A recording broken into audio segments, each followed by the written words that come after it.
মুখে কালো কাপড় বেঁধে রাজনকে কোথায় নিয়ে যাচ্ছিল তখন কিছুই জানতেন না তিনি। এমনকি গাড়িতে তোলার সময় তার মাথায় বন্দুক দিয়ে বাড়ি দিয়ে তার মাথা ফাটিয়ে দেয়া হয়। দিনের পর দিন নির্যাতন করে তার কাছ থেকে জানতে চাওয়া হয় খালেদা জিয়াকে নিয়ে কেন বই লিখেছেন তিনি। নিজের উপর নির্যাতনের বিষয় বলতে গিয়ে কান্নায় ভেঙে পড়েন রাজন। তার পায়ের তলা থেকে শুরু করে কোমর পর্যন্ত পিঠ। দর্শক, আল জাজিরার একটি নিউজে তুলে ধরা হয়েছে ফ্যাসিস্ট শেখ হাসিনার গোপন কিছু কুকর্ম।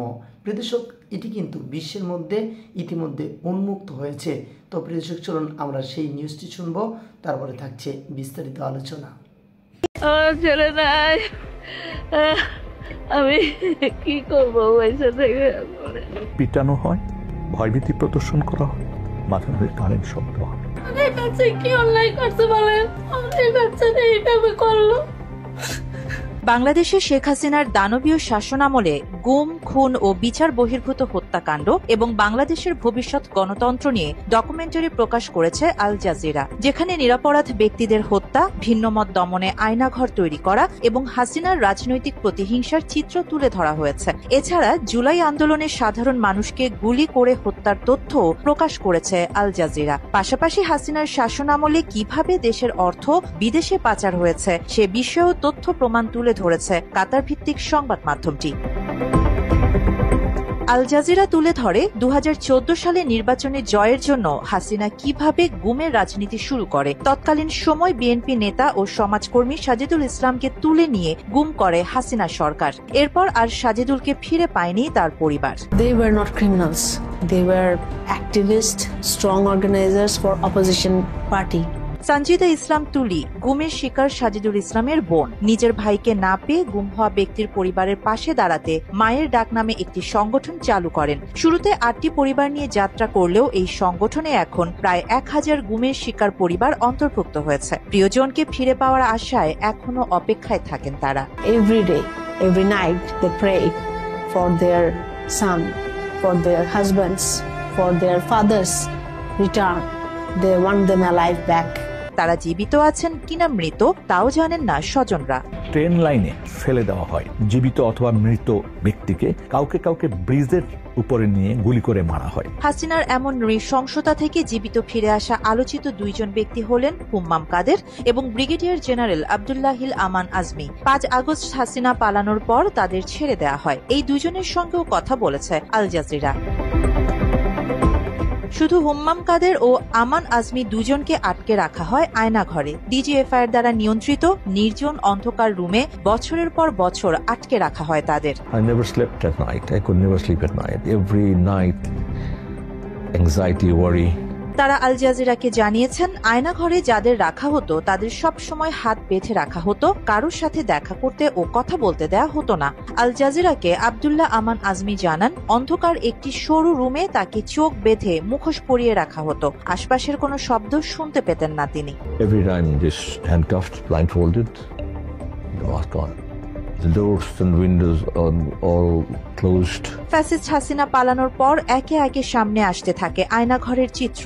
গত ফেব্রুয়ারি মাসে গোয়েন্দা সংস্থা দ্বারা পরিচালিত এসব গুম ঘর পরিদর্শন করেন প্রধান উপদেষ্টা ডক্টর মোহাম্মদ ইউনূস।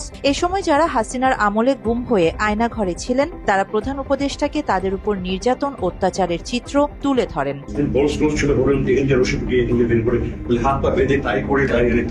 হাসিনার আমলে গুমের শিকার আরেকজন রাজন ব্যাপারী। তার গুম হওয়ার কারণ এবং তার উপর চালানো নির্যাতনের ভয়াবহতার কথা তুলে ধরেছে আল জাজিরা। সংবাদ মাধ্যমটিকে রাজন জানিয়েছেন খালেদা জিয়ার বিরুদ্ধে দেয়া মিথ্যা মামলাগুলোর বিচারের ত্রুটি নিয়ে একটি বই লেখেন তিনি। এই অপরাধে তাকে বন্দুক ঠেকিয়ে তুলে নিয়ে যায় আইন শৃঙ্খলা বাহিনী।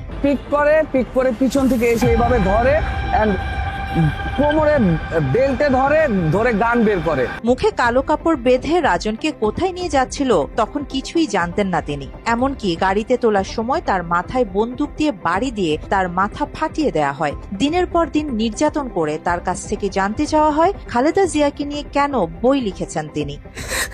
তোমাকে আমরা এখন ক্রস ফায়ার দিব।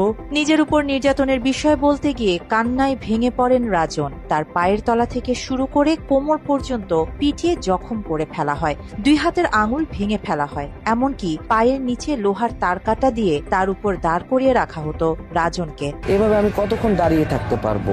তখন তারা মোটা লাঠি দিয়ে এখান থেকে শুরু করে এখানে পর্যন্ত পেটাতো। গুম, খুন, বিচার বহির্ভূত হত্যার পাশাপাশি বাংলাদেশকে অর্থনৈতিকভাবে দেউলিয়ার দ্বার প্রান্তে নিয়েছিল হাসিনা সরকার। এসব তথ্য প্রকাশ করে আল জাজিরা। আওয়ামী লীগের রাজনৈতিক নেতাদের দখলে থাকা বাংলাদেশের বেশিরভাগ ব্যাংক থেকে হাজার হাজার কোটি টাকা পাচার করেছে শেখ পরিবার ও আওয়ামী লীগের অনুসারীরা। মাত্র 30% টাকায় জমির মালিক হয়ে নতুন বাংলাদেশের গড়ে তোলার স্বপ্ন দেখা বাংলা বসতি। আইএমএফ এর সাবেক অর্থনীতিবিদ এবং বর্তমান বাংলাদেশ ব্যাংকের গভর্নর ডক্টর আহসান মনসুর আল জাজিরাকে জানিয়েছেন, শেখ হাসিনার শাসন ব্যবস্থায় ব্যাংক ডাকাতি হয়েছে। হাসিনা বিভিন্ন কোম্পানিকে হাজার হাজার কোটি টাকার ঋণ দেওয়ার নির্দেশ দিয়েছিল। I have never seen in my 28 years of IMF career in any country this level of state intervention. তিনি বলেন, শুধু ব্যাংকগুলোকে নিয়ন্ত্রণ করা নয়, নিয়ন্ত্রণের নামে রাষ্ট্রীয়ভাবে ব্যাংক ডাকাতির সুযোগ করে দেওয়া হয়েছে, আর এসব অর্থ দেশের বাইরে পাচার করা হয়েছে। Not to control those banks only, control and rob. Take the money out of the country. অর্থ পাচারের অনুসন্ধানে আল জাজিরা তুলে ধরে সাবেক ভূমিমন্ত্রী সাইফুজ্জামান চৌধুরীর সম্পদের হিসাব। হাসিনার সুবিধাভোগী এই মন্ত্রী লন্ডনে প্রায় $50 বিলিয়ন সম্পদ গড়ে তুলেছেন। 2023 সালে আল জাজিরার অনুসন্ধানে দেখা যায়, লন্ডন সহ বিশ্বের বিভিন্ন দেশে প্রায় 350টিরও বেশি বাড়ি কিনেছেন সাইফুজ্জামান।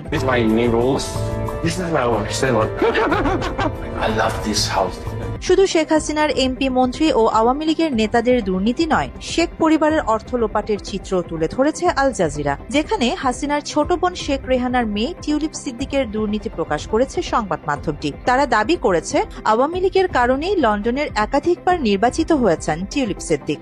আপনাদের সাহায্য ছাড়া আমি কখনোই ব্রিটিশ এমপি হিসাবে এখানে দাঁড়াতে পারতাম না।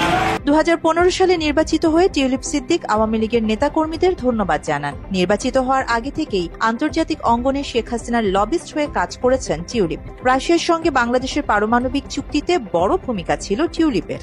এই চুক্তির কারণে ব্রিটেনে টিউলিপের বিরুদ্ধে ঘুষের মামলা চলমান রয়েছে। পরে দুর্নীতির দায়ে ব্রিটেনের দুর্নীতি দমন এমপির পদ থেকে পদত্যাগ করেন টিউলিপ সিদ্দিক। এছাড়া সিঙ্গাপুর ও আমেরিকা সহ বিশ্বের কয়েকটি দেশের বিভিন্ন ব্যাংকে হাজার হাজার কোটি টাকা পাচারের অভিযোগ রয়েছে হাসিনার ছেলে সজীব ওয়াজেদ জয় ও শেখ রেহানার বিরুদ্ধে। অর্থ পাচার, দুর্নীতি, গুম, হত্যা সহ ক্ষমতার লোভ হাসিনাকে স্বৈরশাসক করে তোলে। এর ফলে বিরোধী মত দমনের চূড়ান্ত পর্যায়ে পৌঁছে যায় শেখ হাসিনা। দমন পীড়ন করে দীর্ঘ 16 বছর ভোটবিহীন সরকার গড়ে তোলেন তিনি।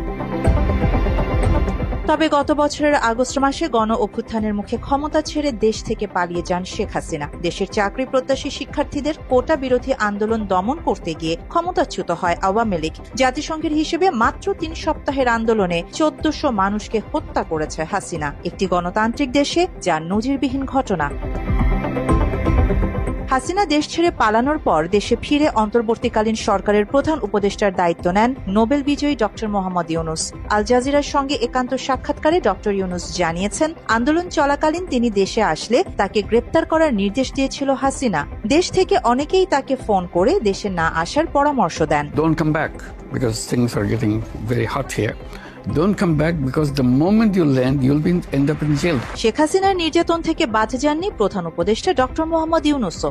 মিথ্যা হয়রানিমূলক মামলা দিয়ে বিভিন্ন সময় আদালতে হাজিরের নির্দেশ দেওয়া হয় নোবেল বিজয়ী প্রফেসর ইউনূসকে। এছাড়া হাসিনা নিজে একাধিকবার মোহাম্মদ ইউনূসকে নিয়ে আক্রমণাত্মক মন্তব্য করেছেন। তাকেও আবার পদ্মা নদীতে দিয়ে 2টা চুবড়ি দিয়ে উঠাই নেওয়া উচিত। আল জাজিরা তাদের ডকুমেন্টারিতে বলেছে, যাকে হাসিনা জেলে ভরতে চেয়েছে, যার প্রতি ঘৃণা ছড়িয়েছে, সেই ডক্টর ইউনূস এখন দেশের প্রধান ব্যক্তি। শেখ হাসিনাকে হটিয়ে দল মত নির্বিশেষে ডক্টর ইউনূসকে সমর্থন দেয় আন্দোলনকারীরা এবং দেশের সর্বস্তরের জনগণ। যারা ফ্যাসিস্ট হাসিনার বিরুদ্ধে আন্দোলন করেছে তাদের সঙ্গে কথা বলেছে আল জাজিরা। তারা জানিয়েছেন আন্দোলনের সময় কেমন কেটেছে তাদের। There is a lot of people killed in this movement. And there was the terrible experience. আমাদের আর পিছের পিরোর মানে তাকানোর কোনো সুযোগ নেই। যদি আমরা বাসি, আমরা হচ্ছে এই যে প্যাসেজকে খেদানো স্যার আমাদের আর কোনো ওয়ে নাই। জুলাই আন্দোলনে নির্বিচারে সাধারণ মানুষকে হত্যা, নিজের শাসন আমলে দ্বিমত পোষণকারীদের গুম খুন এবং ভোটারবিহীন নির্বাচনে 16 বছর ক্ষমতায় থাকা হাসিনা পেয়েছিলেন মাদার অব হিউম্যানিটি উপাধি। তবে হিউম্যানিটির ছিটে ফোটাও ছিল না তার মধ্যে। হাসিনা মানবিকতা পেছনে ফেলে একজন খুনি একনায়ক শাসক হিসেবে দেশ শুনছিলেন আল জাজিরার করা নিউজটি। এতে বুঝতে পেরেছেন যে এই শেখ হাসিনা যে গণহত্যা চালিয়েছেন এবং তিনি যে একজন ফ্যাসিস্ট শেখ হাসিনা ছিলেন, এটি কিন্তু বিশ্বের মাঝে প্রচারিত হয়েছে। কারণ আল জাজিরা যে নিউজটি করেছে সেটি কিন্তু একটি আন্তর্জাতিক গণমাধ্যম, আর এই গণমাধ্যমে কিন্তু উঠে এসেছে শেখ হাসিনার অনেকগুলো কুকর্ম। এছাড়াও তিনি আরও অনেক দুর্নীতি এবং গোপনে মানুষ হত্যা করেছে, যেগুলো হয়তো বিদেশিরা এখনও পায়নি। তবে শেষ পর্যন্ত শেখ হাসিনার শেষ রক্ষা হবে না, এটি কিন্তু তার আলামত।